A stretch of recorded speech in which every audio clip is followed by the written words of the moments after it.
ఒకానొక దినమున కొన్ని ప్రశ్నలు అడుగుతాడు ప్రభు మనలను. అప్పుడప్పుడు మనం కొన్ని ప్రశ్నలు మనం జాగ్రత్తగా ఆ ప్రశ్నలు మనం నేర్చుకుంటూ వస్తూ ఉన్నాం. ఎందుకు దేవుడు మనకు ఆ ప్రశ్నలు నేర్పుతున్నారు అంటే, రేపు ఆయన ఆ ప్రశ్న వేసినప్పుడు దానికి తగిన సమాధానం మనం చెప్పేవారిగా ఉండాలి. ముందుగా మనం సిద్ధపరచబడితే తప్ప ఆయన ప్రశ్నలకు మనం సమాధానం చెప్పలేం. చాలా ప్రశ్నలు ఉన్నాయి. మరి కొన్ని మనం అప్పుడప్పుడు ధ్యానం చేస్తున్నాం. ఈరోజు కూడా ఆ ప్రశ్నల నుండి ఒక ప్రశ్న మనం ధ్యానం చేద్దాం. దేవుడు మనల్ని అడిగినప్పుడు మనము సమాధానము చెప్పగలిగిన వారమై ఉండేలాగున మళ్ళీ మనం సిద్ధపరచుకునే వారిగా మనం ఉండాలి. ఏమిటి ఆ ప్రశ్న? ఏమిటి? ప్రియమైన వాళ్ళారా, పరిశుద్ధ గ్రంథములో చూస్తే దేవుడు తన భక్తులను అనేకమైన ప్రశ్నల ద్వారా అడిగేటప్పుడు ఈ ప్రశ్న కూడా ఖచ్చితంగా అడుగుతాడు. ఏమని తెలుసా? నా కుమారుడా, నా కుమారి, మీరు ఎవరికి దాసులుగా బ్రతుకుతున్నారు అని అడుగుతాడు. ఖచ్చితంగా మనం ఆలోచించాలి. ఈ లోకములు జీవిస్తూ ఉన్నప్పుడు మనం ఎవరికి దాసులుగా బ్రతుకుతున్నాం? నేను క్రీస్తు ప్రభుని ఎరగక ముందు ఎవరికి దాసులుగా ఉన్నాను? దేనికి దాసులుగా ఉన్నాను? దేనికి దాసత్వం చేస్తూ బ్రతికాను? ఇప్పుడు క్రీస్తు ప్రభుని ఎరిగిన తరువాత, క్రీస్తు రక్తముతో కడగబడిన తరువాత, క్రీస్తే నా రక్షకుడని నేను ఎరిగిన తరువాత నేను దేనికి ఎవరికి దాసులుగా బ్రతుకుతున్నాను అని మనకు మనం ప్రశ్న వేసుకోవాలి. పిల్లరా, దేవుడు అడిగే వరకు మనం అలాగ మౌనంగా ఉండకూడదు. కాలం వెళ్ళిపోతూ ఉంది, కాలం జరిగిపోతూ ఉంది కదా. ఎవరికి దాసులై బ్రతికితే ఏమైంది, ఎవరికి దాసులమై ఉంటే ఏమైందని చాలామంది అనుకోవచ్చండి. కానీ ప్రియులారా, శరీరము నశించిపోతుంది, అయితే ఆత్మకు జీవం ఉంది కనుక ఈ ఆత్మ దేవుని దగ్గరకు వెళ్ళినప్పుడు వారు అడిగినప్పుడు ప్రశ్నకు మనం సమాధానం చెప్పగలిగి ఉండాలి. ఆమేన్. ఈరోజు అదే దేవుడు మనతో మాట్లాడుతున్నాడు. పరిశుద్ధ గ్రంథంలో చూడండి, రోమా పత్రిక 6వ అధ్యాయం 16వ వచనం చూద్దాం. పౌలు భక్తుడు ఇక్కడ ఈ మాటను చక్కగా చెప్తూ ఉన్నాడు. రోమా సంఘములో అనేక మంది ప్రజలు అనేకమైనటువంటి క్రియలకు దాసులైపోయారు. రోమా సామ్రాజ్యంలో ప్రజలు, జాగ్రత్తగా వినాలి, రోమా సంఘములో ఉన్నటువంటి ప్రజలు అనేకమైనటువంటి అలవాట్లకు దాసులైపోయారు, అనేకమైన క్రియలకు దాసులైపోయారు, అనేక రకమైనటువంటి శరీర క్రియలు, అనేకమైన లోకానుసారమైన క్రియలకు వారు దాసులుగా బ్రతుకుతున్నారు. పౌలు భక్తుడు ఆ విషయాన్ని జాగ్రత్తగా గమనించి చూసిన తరువాత ఆయన వ్రాసిన మాట ఏమిటో చూడండి. రోమా సంఘానికి పత్రిక రాస్తూ 6వ అధ్యాయం 16వ వచనం, దేవునికి మిమ్మును మీరు దాసులుగా అప్పగించుకొందురో అది పాపమే గాని విధేయతే గాని దేవునికి మీరు లోబడుదురో దానికే దాసులై బ్రతుకుదురో జాగ్రత్తగా ఆలోచించమన్నాడు. చాలా చక్కని మాట ప్రియులారా.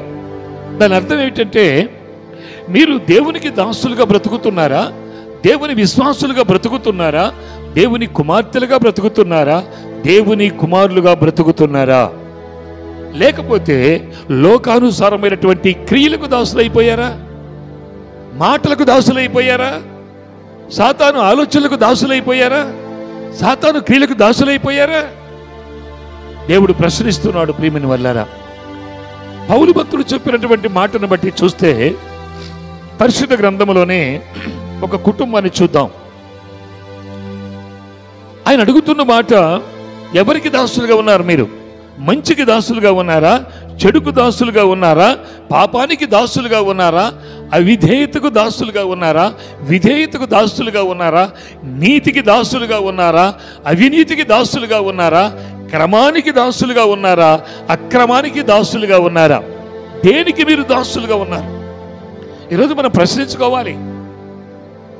మనం భక్తులమనో, మనం గొప్పవాళ్ళమనో, ఒక ప్రత్యేకించబడిన వారిమనో మనం ప్రియమైన వాళ్ళని హెచ్చించుకోవడం అది కరెక్ట్ కాదు.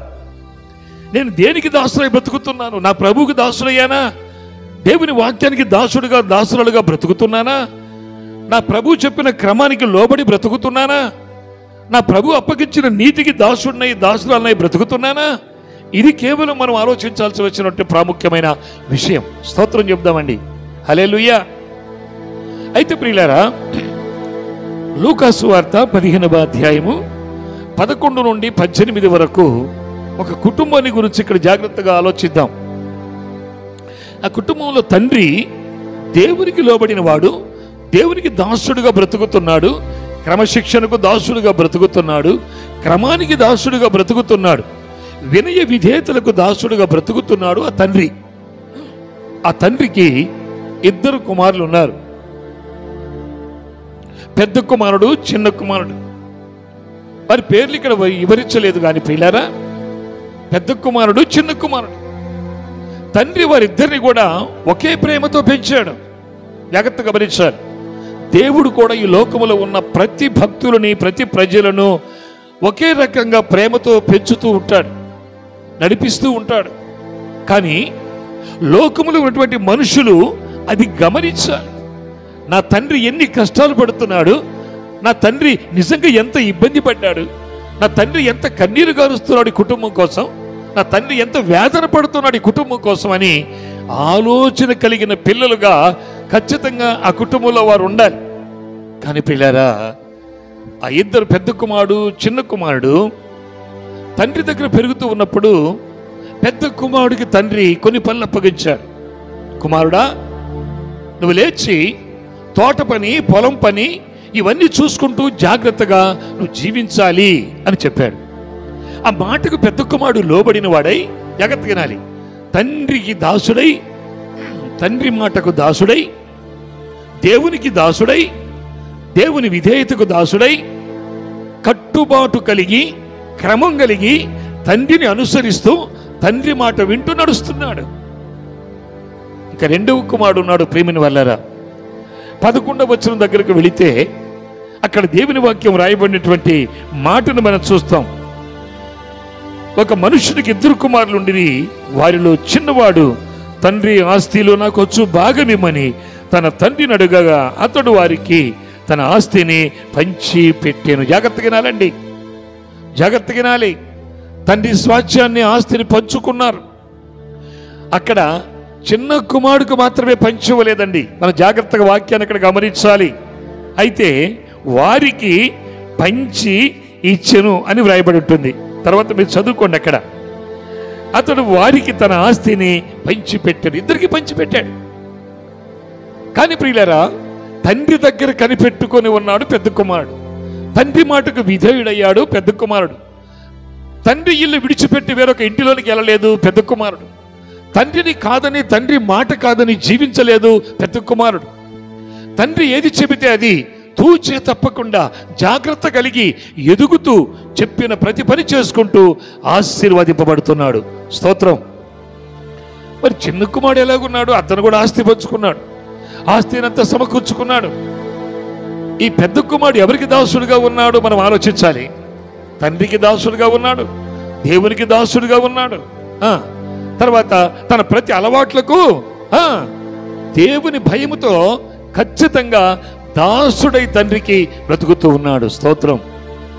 చిన్న కుమారుడు లేచాడు, ఆస్తినంతా సర్దుకున్నాడు, జాగ్రత్తగా సకపరుచుకున్నాడు. ప్రియులారా, అతడు లేచి దేవుని వాక్యం చదువుతున్నాను, జాగ్రత్తగా వినండి. 13వ వచనం, 12వ వచనం చదువుతుంది. దానిలో చిన్నవాడు, తండ్రి ఆస్తిలో నాకు వచ్చు భాగమిమ్మని తన తండ్రిని అడుగు అతడు వారికి తన ఆస్తి పంచిపెట్టెను. కొన్ని దినములైన తరువాత ఆ చిన్న కుమారుడు కొన్ని దినములు తండ్రితోనే కలిసి ఉన్నాడు, కొన్ని దినములు అన్నతో, తండ్రితో, కుటుంబంతోనే కలిసి ఉన్నాడు, దీవించబడుతున్నాడు, ఆశీర్వదించబడుతున్నాడు. కానీ అతడికి లేకుండానే సైతాన్ ఒక తలంపు పెట్టింది. ఏమో తెలుసా? నా తండ్రి ఇంట ఉంటే నాకు ఆనందం లేదు, నా తండ్రితో కలిసి ఉంటే నాకు సంతోషం లేదు, అందుకనే నా తండ్రి ఇంటిని విడిచిపెట్టి నేను దూర ప్రాంతాలకి వెళ్ళిపోవాలి, వేరొక ప్రాంతానికి వెళ్ళిపోవాలని అతను నిర్ణయించుకొని తనకున్నటువంటి ఆస్తి అంతా చక్కగా సర్దుకొని కొన్ని దినములైన తరువాత ఆ చిన్న కుమారుడు సమస్తమును సమకూర్చుకొని దూరదేశమునకు ప్రయాణమైపోయి అచ్చట తన ఆస్తిని దుర్వ్యాపారముల వలన పాడు చేసెను. జాగ్రత్తగా గమనించాలి. తండ్రితో ఉండి తండ్రికి పుట్టినటువంటి పెద్ద కుమారుడు, తండ్రి ఎన్నో కష్టాలు పడి శ్రమలు పడి కన్నటువంటి తండ్రి మాటకు విధేయుడై, తండ్రి మాటకు దాసుడై, తండ్రితో కలిసి జీవిస్తున్నటువంటి పెద్ద కుమారుడు అత్యధికంగా దీవించబడుతున్నాడు. స్తోత్రం చెబుతాం గట్టిగా.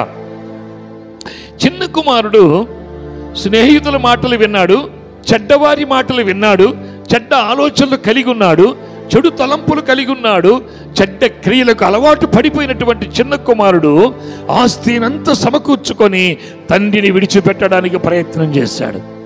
ప్రియమైన వాళ్ళారా, మనం జాగ్రత్తగా వినాలి.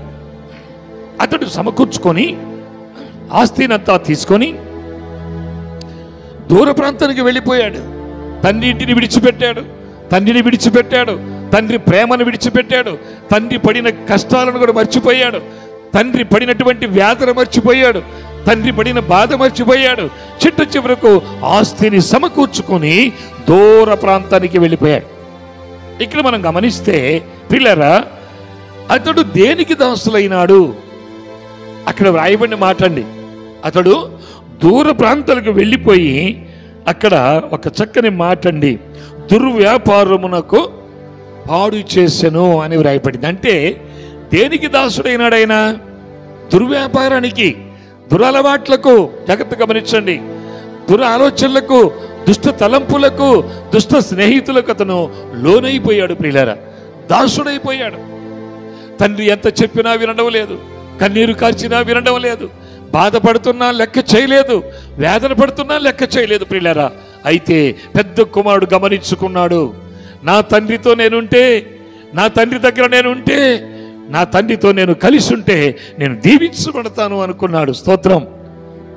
చిన్న కుమారుడు దూర ప్రాంతానికి వెళితే అక్కడ నా ఇష్టానుసారంగా ప్రవర్తించవచ్చు, ఇష్టానుసారంగా బ్రతకవచ్చు, ఇష్టానుసారంగా ఉండవచ్చు, ఇష్టానుసారంగా సంతోషించవచ్చు, ఇష్టానుసారంగా ప్రవర్తించవచ్చు. నా తండ్రి దగ్గరుంటే నా తండ్రి నన్ను గద్దిస్తాడేమో, నా తండ్రి నన్ను నా ఇష్టానుసారంగా బ్రతకనివ్వడేమో అని ఆలోచించిన వెళ్ళిన అతను చిన్న కుమారుడు దుర్వ్యాపారానికి లోనైపోయాడు. ఇక్కడ ఒక విషయాన్ని గమనించాలి. పెద్ద కుమారుడు సంతోషంగా ఉన్నాడు. 100 మంది పనివాళ్ళు ఉన్నారు ఆయన దగ్గర. పొలం పండిస్తున్నాడు, సంపదను సమకూర్చుకుంటున్నాడు, తండ్రిని సంతోష పెడుతున్నాడు, తండ్రితో కలిసి జీవిస్తూ ఉన్నాడు. తండ్రి కొడుకులు ఇద్దరు ఎంతో ఆనందంగానే ఉన్నారు. కానీ తండ్రిలో చింత, వేదన, బాధ మాత్రం పోవడం లేదు. ఎందుకండి? ఎందుకు ఆ తండ్రికి చింత ఎందుకు? పెద్ద కుమారుడు సంపాదిస్తున్నాడు, పెద్ద కుమారుడు పొల పంటను విస్తారంగా పండిస్తున్నాడు, అనేక మంది పనివాళ్ళు ఉన్నారు, అనేక మంది పనివాళ్ళు పనిచేస్తున్నారు. అయినా ఈ పెద్ద కుమారుడికి చేసిన సంపద అంతా చూస్తున్న తండ్రికి చాలా ఇంకా వేదన మిగిలిపోయింది ఒక పక్క. ఏంటి ఆ వేదన? ఏంటి ఆ బాధ? నా చిన్న కుమారుడు నన్ను విడిచిపెట్టి వెళ్ళాడు, నా చిన్న కుమారుడు అయ్యో నాకు దూరం అయిపోయాడే, నా చిన్న కుమారుడిని ఎంతో ప్రేమగా చూసుకున్నానే, నా చిన్న కుమారుడిని నేను ఎంతో ముద్దుగా పెంచుకున్నానే, ఆస్తి తీసుకుని వెళ్ళిపోయాడు. ఎలా ఉన్నాడో, ఏం చేస్తున్నాడో, తన జీవితం ఎలా ఉందో, తను తీసుకొని వెళ్ళిన సంపద అంతా ఏమైపోయిందో ఏడుస్తున్నాడు. పిల్లలు బాధపడుతూ ఉన్నాడు, దుఃఖపడుతున్నాడు. అయితే ఇక్కడ తండ్రి స్థితి ఎలా ఉంటే అక్కడ చిన్న కుమారుడి స్థితి ఎలా ఉందో దేవుని వాక్యాన్ని చూద్దాం. చూడండి, 13వ వచనం చదువుతూ ఉన్నాను. 14వ వచనం రండి. అయితే దుర్వ్యాపారం వలన ఆస్తినంతా పాడు చేసెను. అదంతయు ఖర్చు చేసిన తరువాత ఆ దేశమందు గొప్ప కరువు రాగా వాడు ఇబ్బంది పడసాగి వెళ్ళి ఆ దేశస్థుల్లో ఒకని చెంత చేరెను. అతడు పందులను మేపుటకు తన పొలములోనికి వానిని పంపెను. జాగ్రత్తగా వినాలి ప్రియులారా. తండ్రి ఇంటిలో ఆనందం ఉంది, తండ్రి ఇంటి దగ్గర సంతోషం ఉంది, తండ్రి ఇంటిలో నెమ్మది ఉంది, తండ్రి ఇంటిలో ఆస్తి అంతస్తుంది, తండ్రి ఇంటిలో సమస్తమైనటువంటి సుఖభోగాలు ఉన్నాయి. కానీ ఈ చిన్న కుమారుడు దూర ప్రాంతానికి వెళ్ళిపోయి తండ్రిని విడిచిపెట్టిన తరువాత అతడు ఆశించినంతగా ఆనందం లేదు ప్రియులారా. అతడు ఊహించినంతగా సంతోషం అక్కడ లేదు. అతడు ఎతికినంతగా అక్కడ ఆనందం కనిపించడం లేదు.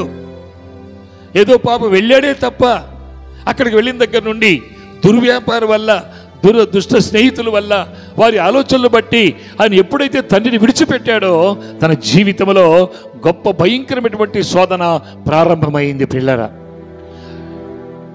ఈయన వెళ్ళినప్పుడే ఆ దేశంలో కరువు వచ్చిందట. చూడండి ప్రియమైన వాళ్ళరా, అతడు ఆ దేశంలో ఉండగా కరువు వచ్చేసింది.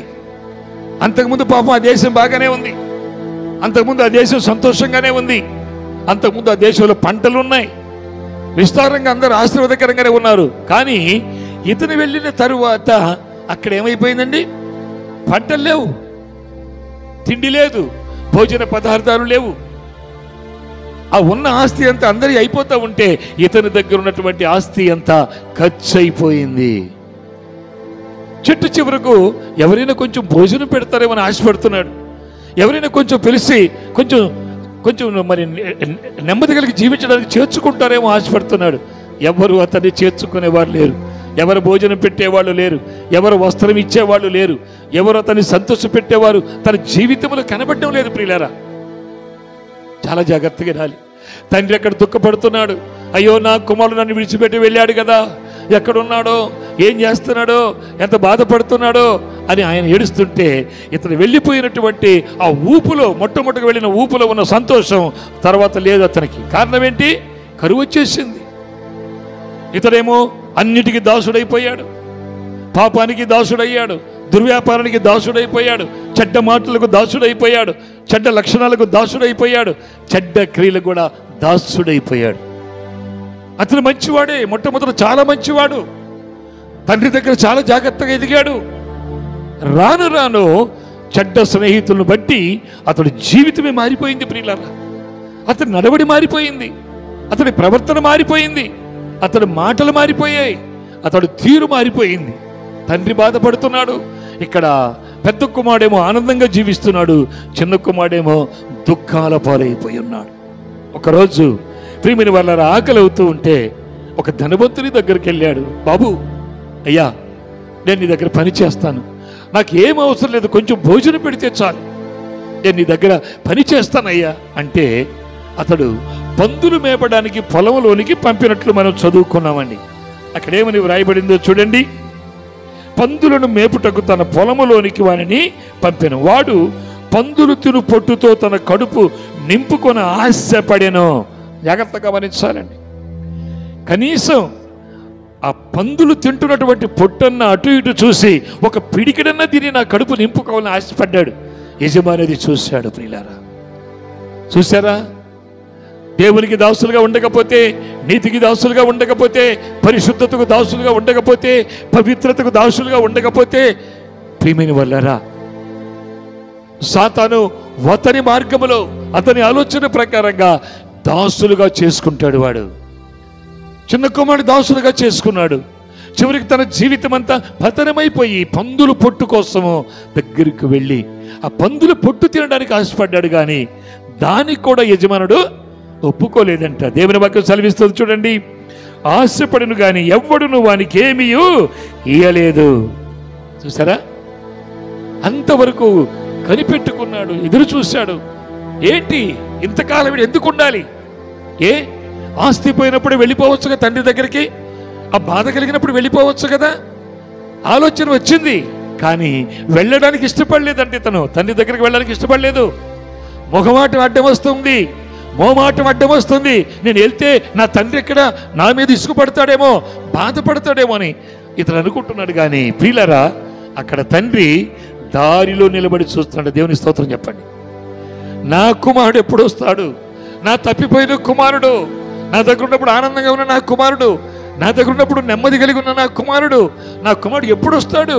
నా కుమారుని ఎప్పుడు మళ్ళీ నా ఇంట్లోకి చేర్చుకోవాలి, నా కుమారుని ఎప్పుడు మళ్ళీ నేను కవిగిలించుకోవాలి, ఎప్పుడు నా కుమారుని నేను ముద్దు పెట్టుకోవాలని దారిలో త్రోవలో నిలబడి ఎదురు చూస్తూ ఉన్నాడు తండ్రి. అక్కడ అతని స్థితి ఎలా ఉందంటే, నేను వెళితే ఏమంటాడు, నేను వెళితే ఏం జరుగుతుందో, నా స్థితి ఇలా ఉంది కదా ఇక్కడ. అక్కడేమో తెల్లని వస్త్రములు, చేతికి ఉంగరాలు, కాలుకు చెప్పులు, ప్రశస్తమైన తెల్లని వస్త్రాలు ధరించుకొని ఉన్నానే. వందల మంది పనివాళ్ళు ఉన్నారు నా తండ్రి దగ్గర. అయితే మరి ఇప్పుడు నేను చూస్తే ఒక పనివాడిగా పెట్టుకోమన్నా ఎవరు నన్ను అంగీకరించడం లేదు కదా, ఏంటి నాకు ఈ స్థితి ఆలోచించాడు. ఓహో, నేను దుర్వ్యాపారులకు దాసుడిగా ఉన్నాను, పాపానికి దాసుడైపోయాను, చెడ్డ అలవాట్లకు దాసుడైపోయాను, చెడు క్రియలకు దాసుడైపోయాను, ప్రతిదీ దేవునికి విరుద్ధమైన ప్రతి క్రియకు నేను దాసుడుగా ఉన్నాను కనుకనే నాకు ఈ స్థితి కలిగిందని అప్పుడు గ్రహించుకున్నాడు. తర్వాత మనం దేవుని వాక్యం చూడండి, 17వ వచనం. అయితే బుద్ధి వచ్చినప్పుడు వాడు, నా తండ్రి యొద్ద ఎంతో మంది కూలివాళ్ళు ఉన్నారు, అన్నము సమృద్ధిగా అక్కడ ఉన్నది, నేనైతే ఇక్కడ ఆకలితో చచ్చిపోతున్నాను, ఆకలితో ఇక్కడ యాతన పడుతున్నాను, ఆకలితో బాధపడుతున్నాను, మంచి వస్త్రము లేదు, చినిగిపోయిన వస్త్రములు, ఒంటికి స్నానం లేదు, ఎవ్వరు దగ్గరికి రానివ్వడం లేదు. అప్పుడు ఆలోచన వచ్చింది. ఏమొచ్చిందని ఆయనకు? బుద్ధి వచ్చినప్పుడు అని వ్రాయబడింది అక్కడ. అప్పుడు ఆలోచించాడు, నేను చేసింది తప్పు, నేను చేసింది పొరపాటు, నా తండ్రి మహిమ కలిగిన వాడు, నా తండ్రి ధనవంతుడు, నా తండ్రి శక్తివంతుడు, నా తండ్రి అనేక మందిని పోషించేవాడు, నా తండ్రి అనేక మందికి పిడికిలు ఇప్పేవాడు, నా తండ్రి అనేక మందిని ఆదరించేవాడు, నా తండ్రి అనేక మందిని ప్రేమించేవాడు, నా తండ్రి అనేక మందిని కౌగిల్లో చేర్చుకునేవాడు కదా, నా స్థితి ఏంటి, ఎందుకు ఇలా అయిపోయింది అని ఆలోచించుకొని బుద్ధి వచ్చినప్పుడు వాడు, నా తండ్రి యొద్ద ఎంతో మంది కూలివాళ్లకు అన్నము సమృద్ధిగా ఉన్నది, నేనైతే ఇక్కడ ఆకలికి చచ్చిపోతున్నాను, నేను లేచి నా తండ్రి ఇంటికి నేను వెళ్ళిపోతాను, నా తండ్రిని వేడుకుంటాను, తండ్రి నేను పరలోకములకు విరోధముగాను నీ ఎదుట పాపము చేసి తిని ఇక మీదట నీ కుమారుడనని అనిపించుకున్నటకు నేను యోగ్యుణ్ణి కానేమో, అయ్యా అయ్యా నన్ను క్షమించు, నన్ను మన్నించు, తెలుసో తెలియకో ఆస్తి పంచుకున్నాను, తెలుసో తెలియకో నేను విడిచిపెట్టాను, తెలుసో తెలియకో నీకు దూరంగా వెళ్ళిపోయాను, తెలుసో తెలియకో నేను అనేక బాధలు పడ్డాను, తెలుసో తెలియకో నా ఆస్తి అంతా పోగొట్టుకున్నాను, అయ్యా అయ్యా నన్ను కనికరించమని పశ్చాత్తాపడాలని నిర్ణయించుకున్నాడు. దేవుని స్తోత్రం చెప్పండి. చూడండి ఎంత గొప్ప విషయమో ప్రియమైన వాళ్ళారా, ఎంత గొప్ప విషయం ఆలోచించండి ప్రియులారా. ఎవరికి దాసుడుగా బ్రతికాడు? దేవునికి తండ్రికి దాసుడుగా ఉన్న అన్న ఆశీర్వాదంతో నింపబడుతున్నాడు, తండ్రిని విడిచిపెట్టకుండా తండ్రి దగ్గర కాసుకుని ఉండి దీవించబడుతున్నాడు. తండ్రిని విడిచిపెట్టిన చిన్న కుమారుడు దూర ప్రాంతానికి వెళ్ళిపోయాడు, సాతానుకు దాసుడైపోయి, చెడ్డ క్రియలకు దాసుడైపోయి, చెడు మాటలకు దాసుడైపోయి, చెడు ఆలోచనలకు దాసుడైపోయి, అయ్యో తన జీవితాన్ని ఎంత అధోగతి పాలు చేసుకున్నాడు. అతనికి అర్థమైపోయింది, నేను చేసింది తప్పు అని, నేను చేసింది తప్పు, నేను చేసింది పొరపాటు, దాన్నే సరిదిద్దుకోవడం అంటారు. స్తోత్రం చెప్పండి గట్టిగా. తర్వాత దేవుని వాక్యం చదువుకుందాం ప్రియులారా. అక్కడ 19వ వచనములో తను పశ్చాత్తాపడుతున్నాడు. ఎవరికైనా సరే ప్రియమైన వాళ్ళారా, మన జీవితాల్లో మనం ప్రభు దగ్గరకు వచ్చినప్పుడు పశ్చాత్తాపడేవారిగా మనం ఉన్నాం. ఒకప్పుడు ప్రభువా నీకు స్తోత్రం అయ్యా, అయ్యా ఇదిగో నీ సన్నిధిలో పశ్చాత్తాపడుతున్నానని మనకున్నటువంటి పాత రోత జీవితం అంతా పశ్చాత్తాపడి విడిచిపెట్టాం. ఇతను అంటున్నాడు కదా, చూడండి 19వ వచనం, ఇక మీదట నీ కుమారుడనని అనిపించుకొనుటకు యోగ్యుడను కాను, నన్ను నీ కూలి వారిలో ఒకనిగా పెట్టుకోమని అతనితో చెప్పుదుననుకొని లేచి తండ్రి యొద్దకు వచ్చాను. స్తోత్రం చెప్పండి. ఎక్కడికి వచ్చాడండి? మా తండ్రి యొద్దకు వచ్చాడు. తండ్రి దగ్గరకు రానప్పుడు అతని జీవితం ఎలా ఉంది, అతని ప్రవర్తన ఎలా ఉందో విన్నాం కదా మనం. తండ్రి దగ్గరకు తిరిగి వచ్చినప్పుడు ఎలా ఉందో తర్వాత మళ్ళీ మనం ఇక్కడ చూడబోతున్నాం. దేవుని స్తోత్రం. ఆ విషయాన్ని చెప్పుకొని మనం ముగించుకుందాం. పరిశుద్ధ గ్రంథంలో దేవుని వాక్యం, లేచి తండ్రి యొద్దకు వచ్చాను 19వ వచనం. 20వ వచనం, వాడింకా దూరముగా ఉన్నప్పుడు తండ్రి వానిని చూసి కన్యకెర్రపడి పరిగెత్తి వాని మెడ మీద పడి ముద్దు పెట్టుకొనేను. చూసారండి అయ్యా, తండ్రికి కుమారుడికి ఎంత భేదం ఉందో చూడండి. తండ్రి ఏమో నా కుమారుడు తప్పిపోయాడు, నా కుమారుడు ఆ చెడు స్నేహితుల మాట విన్నాడు, మంచి ఆత్మ కలిగిన వాడు, మంచి శక్తి కలిగిన వాడు, నాతో ఉన్న నా కుమారుడు నా ఆస్తి పంచుకొని వెళ్ళిపోయాడు. అక్కడ నా కుమారుడు ఎలా ఉన్నాడో, అక్కడ నా కుమారుడు ఎన్ని బాధలు పడుతున్నాడో, అక్కడ నా కుమారుడు ఎంత శ్రమ పడుతున్నాడో కదా అని, ఎప్పుడు వస్తాడా అని ఆ దారిలో నిలబడి ఎదురు చూస్తూ ఉన్నాడట. స్తోత్రం చెప్పండి పిల్లరా. మన దేవుడు కూడా మన కొరకు అలాగే చూస్తాడు. మన జీవితంలో మనం ఎన్నడూ కూడా ప్రభువుని విడిచిపెట్టు వారిగా ఉండొద్దు పిల్లరా. ఆయన ధననిధి కలిగిన వాడు, ఆశీర్వదించగలిగిన వాడు, దీవించగలిగిన వాడు, ప్రేమించగలిగిన వాడు, ఆదరణ చూపగలిగిన వాడు, కనికరము చూపగలిగిన వాడు. ఆమేన్. ఇక్కడ అదే మనం చదువుతున్నాం పిల్లరా. వాడు ఇంకా దూరముగా ఉన్నప్పుడే తండ్రి వాడిని చూసి కనికరపడినాడట. దేవుని స్తోత్రం. తండ్రికి ఎప్పుడు కనికరం ఉంటుందండి. అప్పుడప్పుడే కుమారులకు కొంచెం క్రోధం, బాధ ఉంటుందేమో తప్ప తండ్రికి ఎప్పుడు ప్రేమే. ఆమేన్. నా కుమారులు ఎప్పుడు సంతోషంగా ఉండాలి, నా కుమారులు ఎప్పుడు దీవించబడాలి, నా కుమారులు ఎప్పుడు బలపరచబడాలి, నా కుమారులు ఎప్పుడు ఎవరికి చెయ్యి చాపకుండా బ్రతకాలి, నా కుమారులు ఎప్పుడు కూడా ఎన్నడూ కూడా ఏ స్థితిలోనైనా కృంగిపోయే వారిగా ఉండకూడదని తండ్రి యొక్క ఆశ. ఇంకా దూరముగా ఉండగానే ప్రియులారా, దూరంగా ఉన్నప్పుడే తండ్రి అతన్ని చూశాడట. చూడండి దేవుని వాక్యం చదువుకుందాం ప్రియులారా.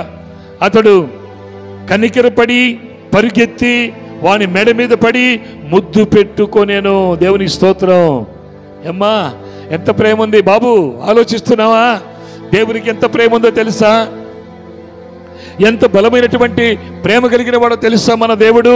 అందుకనే మనం అప్పుడప్పుడు పాడుకుంటాం, తల్లి అయిన మరచునేమో నేను నిన్ను మరువను, చూడుమున అరచేతులలో నిన్ను చెక్కియున్నాను. తండ్రి చేతిలో చెక్కున్నాడు పిల్లల. అదే గుర్తు. నేను నన్ను నా తండ్రి చేతిలో చెక్కున్న గుర్తు ఏమిటో తెలుసా? ఆయన చేతుల్లో మేకులు కొట్టించుకోవడం. జాగ్రత్త గమనించాలి. నిన్ను విడిపించడానికి, నిన్ను బలపరచడానికి, నిన్ను దీవించడానికి, నిన్ను ఆశీర్వదించడానికి దేవుడే తన్ను తాను తగ్గించుకున్నాడు, నిన్ను హెచ్చించాడు. చిన్న కుమారుణ్ణి హెచ్చించాడు. ఆయన కోసం ఎదురు చూస్తున్నాడు. ఒకవేళ చిన్న కుమారుడు అనుకోండి వచ్చేమో, నా తండ్రి అక్కడ నన్ను చూస్తే కోపడతాడు, నా తండ్రి నన్ను చూస్తే బాధపడతా అనుకోవచ్చేమో. కానీ పిల్లరా, తండ్రి ఇక్కడ ఎదురు చూస్తున్నాడు. నా కుమారుడు ఎప్పుడు నా కవిగిల్లోకి వస్తాడు, నా కుమారుడు ఎప్పుడు నా దగ్గరికి వస్తాడు, నా కుమారుడు ఎప్పుడు నన్ను కవిగిలించుకుంటాడు, నా కుమారుని నేను ఎప్పుడు ముద్దు పెట్టుకోవాలి అని ఆ తప్పిపోయిన కుమారుడి కోసం ఆ తండ్రి ఎదురు చూస్తున్నట్టు మనం చూస్తున్నాం పిల్లరా. అయితే సమయం రానే వచ్చింది. అయితే తండ్రి తన దాసులను చూసారా, వెళ్ళాడు, కనికరపడ్డాడు, కౌగిలించుకున్నాడు, ముద్దు పెట్టుకున్నాడు, మెడ మీద పడి, అయ్యో కుమారుడా, ఎలా ఉండేవాడివి, ఎలాగైపోయావు, ఎందుకో దుష్టుల మాట విన్నావు, ఎందుకో దుర్మార్గుల మాట విన్నావు, చెడు స్నేహాలు నీకు ఎందుకయ్యా అని చక్కగా అతనికి మంచి మాటలు చెప్పి ఇంటికి తీసుకుని వచ్చి పనివాళ్ళతో మాట్లాడుతున్నాడు. ఏమన్నా తెలుసా? చూడండి అక్కడ వ్రాయబడిన మాట చూడండి ప్రియమైన వాళ్ళారా. అయితే తండ్రి తన దాసులను పనివాళ్లను చూసి, ప్రశస్తమైన వస్త్రములు త్వరగా తెచ్చి వీడికి కట్టి వీని చేతికి ఉంగరాలు పెట్టండి, పాదములకు చెప్పులు తొడిగించండి, కొవ్విన దుడను వధించండి, మనము తిని సంతోషించుదామని చెప్తున్నాడు. ఎంత గొప్ప మాట! తప్పిపోయినటువంటి నా కుమారుడు తిరిగి మళ్ళీ నాలో కలిచాడు. తండ్రికున్న ప్రేమ చూడండి, తండ్రికున్న ఆశ చూడండి, తండ్రికి ఉన్నటువంటి విధేయత చూడండి ప్రియులారా. అందుకే మనము దేవునికి, తండ్రికి ఎప్పుడు మనం లోబడే వారిగానే ఉండాలి. ఆమేన్. తర్వాత అంటున్నాడు చూడండి ప్రియులారా, మనము తిని సంతోషించుదుము, ఈ నా కుమారుడు చనిపోయి మరలా బ్రతికెను. అంటే అర్థం ఏంటి? చనిపోయాడంటే దేవుని ఆత్మతో లేకుండా, అతను దేవుని యొక్క శక్తి లేకుండా చనిపోయాడు. కానీ మళ్ళీ ఇప్పుడు ఎంత గొప్ప మాట అండి, ఎంత గొప్ప మాట చెప్తున్నాడు పని వాళ్ళకి. చూడండి, ఈ నా కుమారుడు, మళ్ళీ ఒకసారి మీకు చదివి వినిపిస్తాను. ఈ నా కుమారుడు చనిపోయి మరలా బ్రతికెను, తప్పిపోయి మళ్ళీ దొరికినని చెప్పాను. అంతటా వారు సంతోషపడసాగిరి. ఆమేన్. ఎంత ఆనందపడ్డారండి, ఎంత సంతోష! పని వాళ్ళు కూడా సంతోషపడ్డారు, ఆ తండ్రితో కలిసి ఉన్న మిగతా వాళ్ళందరూ సంతోషపడ్డారు. అంటే అప్పటిదాకా ఆ తండ్రితో కలిసి ఉన్న వాళ్ళందరూ కూడా బాధలోనే ఉన్నారు, వేదంలోనే ఉన్నారు, దుఃఖంలోనే ఉన్నారు. ఎప్పుడైతే తప్పిపోయిన కుమారుడు మళ్ళీ తిరిగి కలిశాడో అప్పుడు వారు ఆనందము అంతులేని స్థితికి వెళ్ళిపోయిందట. స్తోత్రం చెప్తున్నాడు. మీరు వెంటనే నా కుమారుడికి మాసిపోయిన బట్టలు తీసేయండి, చిరిగిపోయిన బట్టలు తీసేయండి, ప్రశస్తమైన వస్త్రములు తీసుకొని రండి, స్నానం చేయించండి, కాళ్లకు చెప్పులు వేయండి, ప్రశస్తమైన తెల్లని వస్త్రాలు ధరింప చేయండి, చేతులకు ఉంగరాలు పెట్టండి. నా కుమారుడుగా ఉండాలి, నా కుమారుడుగానే ఇదిగో ఒక వేదన పడుతున్న వ్యక్తిగా ఉండొద్దని తండ్రి ప్రేమించి ప్రియులారా ఒక మంచి ఉన్నతమైనటువంటి కృపను అనుగ్రహించాడు. అందుకని ఈరోజు మనం దేవుని వాక్యంలో ప్రియులారా దేవుని వాక్యాన్ని ఇంతసేపు మనం ధ్యానం చేసుకున్నాం. ఈ ఇద్దరు కుమారుల్లో పెద్ద కుమారుడు తండ్రికి దాసుడు, దేవునికి దాసుడు, విధేయతకు దాసుడు, అలాగనే వినయానికి దాసుడు, నీతికి దాసుడు, పరిశుద్ధతకు దాసుడు, పవిత్రతకు దాసుడుగా ఉన్నాడు కనుకనే తండ్రి దగ్గర తండ్రిని కనిపెట్టుకొని కాసుకొని ఉన్నాడు కనుక దీవించబడుతున్నాడు. స్తోత్రం చెప్పండి. చిన్న కుమారుడు వెళ్ళిపోయాడు, అన్నిటి అలవాట్లకు లోనైపోయాడు. అక్కడ అడిగేవాళ్ళు ఎవరు లేరు, తండ్రి దూరంగా ఉన్నాడు, తండ్రికి ఏం తెలియదు. ఆయన ఏం అడుగుతాడు? కుమారుడు ఎలాగున్నావు అయ్యా, నీ మాట ఎలా ఉంది, నీ ప్రవర్తన ఎలా ఉంది, నీ వ్యాపారం ఎలా ఉంది, నువ్వు చేసే పనే ఉందని దగ్గరగా కనబడితే అడుగుతాడు. కానీ దూరంగా ఉన్నటువంటి తండ్రికి ఇతడు ఇక్కడ చేసేది ఏమీ తెలియదు గనక నీతి పాఠాలు చెప్పలేడు. అందుకే ప్రేమిన వాళ్ళ తను తాను తెలుసుకున్నాడు, తను తాను తగ్గించుకున్నాడు, తిరిగి నా తండ్రి దగ్గరికి వెళ్ళాలనుకున్నాడు. అలాగే వచ్చాడు, దీవించబడుతున్నాడు, ఆశీర్వదించబడుతున్నాడు. మనం కూడా ఒకవేళ ఏ స్థితిలోనైనా దేవునికి దూరంగా బ్రతుకుతుంటే, తండ్రి అటువంటి మన తండ్రికి దూరంగా మనం బ్రతుకుతూ ఉంటే, ఇప్పుడే ఈ క్షణమే మన ప్రభువుని ఆలోచించుదాం. ఒక్క చిన్న ఆలోచన చేద్దాం. నా తండ్రితో నేను ఉండాలి, నా తండ్రితో నేనుంటే దీవించబడతా, నా తండ్రితో నేనుంటే ఆశీర్వదించబడతాను, నా తండ్రితో నేనుంటే అమూల్యమైన దీవెనలు పొందుకుంటానని మనం కూడా ఈరోజు ఈ వాక్యాన్ని బట్టి ప్రియులారా ప్రార్థన చేసుకొని బలపరచబడుతూ తండ్రి దగ్గర ఉండి దేవుడైనటువంటి తండ్రిని ఆరాధిస్తూ ఆశీర్వదించబడాలని ప్రభు కోరుకుంటూ ఉన్నాడు. ప్రార్థన చేసుకుందాం. కృపా కనికరం కలిగిన మా తండ్రి పరిశుద్ధుడా, నీ కొందనాలు, మీ అపారమైన ప్రేమను బట్టి స్తోత్రాలు నాయన. దయగలిగిన దేవుడా, ఈ రాత్రి వేళలో తండ్రి ఒక కుటుంబాన్ని గురించి మీరు మాతో మాట్లాడారు తండ్రి. తండ్రికి ఉన్న ఇద్దరు కుమారుల్లో ఒక కుమారుడు ఈరోజు మీరు ప్రశ్న వేస్తారు, మునుముందు కాలంలో కూడా మీరు ప్రశ్న వేస్తారు. మీరు ఎవరికి భూలోకంలో దాసులుగా బ్రతికారు, దేనికి దాసులుగా బ్రతికారు అని ప్రభువా ఒకప్పుడు మీరు ప్రశ్నిస్తే మేము ఏ సమాధానం చెప్పగలగాలి?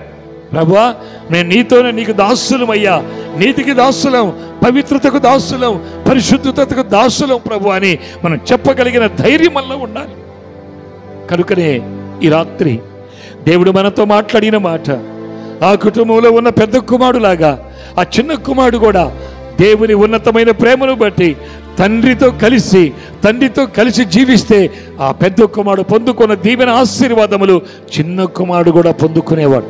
కనుకనే ప్రియులారా ఒక్క క్షణం ఆలోచించి మన దేవునితో మనం ఉంటేనే వెలుగు, దేవునితో మనం ఉంటేనే ఆశీర్వాదం, దేవునితో మన తండ్రి అయిన దేవునితో మనం ఉంటేనే దీవెన, తండ్రి అయినటువంటి దేవునితో మనం కలిసి ఉన్నప్పుడే అమూల్యమైనటువంటి ఆశీర్వాదాలు పొందుకుంటామని ఒక సత్యాన్ని మనం గుర్తించాలి. కృపా కనికరం కలిగిన తండ్రి, పరిశుద్ధుడైన దేవానికి స్తోత్రాలు, మీ అపారమైన ప్రేమను బట్టి స్తోత్రాలు తండ్రి. ప్రభువా, ఎదిగో తండ్రి నాయన పెద్ద కుమారుడు లాగా అయ్యా ప్రతి నీ బిడ్డలు కుమారులు కుమార్తెలు కూడా తండ్రి ప్రభు నిన్ను కలిసి నీతో కలిసి జీవించే కృప ప్రతి ఒక్కరికి దయచేయండి. అలాగనే చిన్న కుమారులాగా ఒకవేళ ఎవరైనా తప్పిపోయి ఉంటే పశ్చాత్తాపడి సరిచేసుకొని వారి మనస్సాక్షిని ప్రభువా నీ వైపు తిప్పి సరిచేసుకొని అయ్యా నీ పాదాలు పట్టుకొని నీతో కలిసి జీవిస్తూ దీవించబడే కృప దయచేయండి, ఆశీర్వదించబడే కృప దయచేయండి, మేలు పొందుకునే కృప దయచేయండి ఆయన. అలాగనే ప్రభువా ఈ మైక్ యంత్రం ద్వారా వింటున్న బిడ్డల కొరకు ప్రార్థిస్తున్నాను తండ్రి. అలాగనే తండ్రి నాయన దూర ప్రాంతంలో బిడ్డల కొరకు ప్రార్థిస్తున్నాను తండ్రి. ఈ లైవ్ ద్వారాగా తండ్రి నీ మాటలు వింటున్నటువంటి నీ బిడ్డల కొరకు ప్రార్థిస్తున్నాను తండ్రి. దయతో మీరు జ్ఞాపకం చేసుకొని ప్రభువా ఆ చిన్న కుమారుడు లాంటి మనస్తత్వం ఎవరిలో ఉన్నా, ఏ ప్రజల్లో ఉన్నా వెంటనే తండ్రి వారిని మార్చి ప్రభు చిన్న కుమారుడులో కలిగిన పశ్చాత్తాపాన్ని కలిగించి సరిదిద్దుకొని చక్కపరుచుకొని ప్రభువా తన తండ్రి దగ్గరికి ఎలాగూ వెళ్ళాడో అలాంటి బిడ్డలందరూ కూడా అలాగ వెళ్ళి దీవించబడే కృప దయచేయండి. నిండైన నీ అమూల్యమైన కృప చొప్పున నడిపిస్తూ మీరే మహిమ ఘనత ప్రభావాలు మీరు పొందుకోమని యేసయ్య పరిశుద్ధ నామములో ప్రార్థన చేస్తున్నాను మా పరమ తండ్రి, ఆమేన్. తండ్రి యొక్క ప్రేమ, కుమారుని యొక్క కృప, పరిశుద్ధ ఆత్మని యొక్క సహవాసం ఇప్పుడు ఎల్లప్పుడూ సదాకాలం ఈ యుగములు దేవుడు మనకును మన కుటుంబాలకును దేవుడు మనకును మన సంఘములకును సదాకాలము తోడయుండి సమృద్ధి అయిన దీవెన అనుగ్రహించును గాక.